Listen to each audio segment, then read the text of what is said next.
Hello. Before we go ahead and test our schema, we have to install Mongoose and Bicrypt and create a new database on MongoLab. So without wasting time, let's get started. So go to the user.js and we gotta need to export the whole schema, alright? So in order for us to do that, simply type module.exports equals to mongoose.model and then add it. There's two parameters that you have to pass in. One is user and the other one is the object, which is user schema that you just created, which is this one.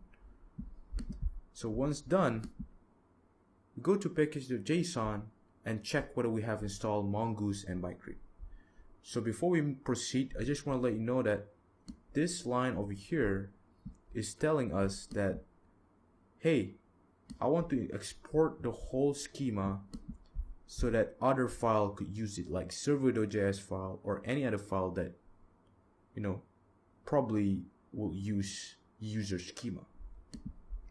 So next, go to package.json and check whether we have installed Mongoose and Bicrypt.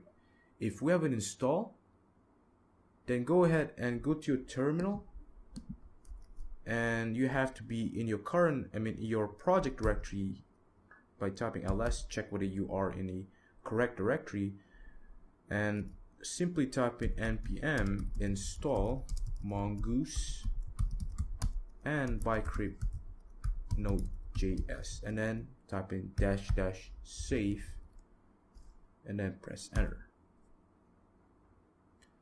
If you have multiple libraries that you want to install, you can install it in one line, like something like this.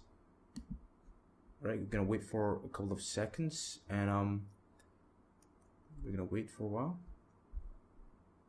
Probably you can. I'm probably gonna pause or. Alright, so it has finished install. So let's go back to our server.js file, and we gotta require a Mongoose library, right? So let's require Mongoose library. Right, by typing var mongoose and equals to require mongoose. So after we have done this, you want to connect mongoose to the database, right? So simply type in mongoose.connect and the path of the database and an anonymous function with a parameter of error. So to validate whether there's an error or not. If there's an error, console log with the error. If there's no error, console log. Or to make it nicer, you can type in like this, right? Console log error, else console log connected to the database. But currently, we don't know what is our database URL because we haven't even created one. So go to your browser and type in mongolab.com and go in and log in. If you haven't signed up, sign up quickly. Pause this video and sign up. For me, I already signed up. So I'm going to type in my username, which is batman420, and password is login. Alright, I'm gonna log in, and after I've logged in, go ahead and click create new,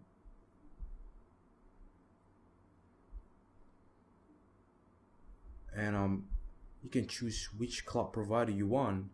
For me specifically, I will use Amazon, and click single node tab and go right below and click the sandbox because it is free, and then type in your database name, e-commerce. For me, I'm gonna name e-commerce, and then simply click this button, and then you're gonna wait for a couple of seconds. It's creating your database, and then once it's created, go ahead and click your newly database, and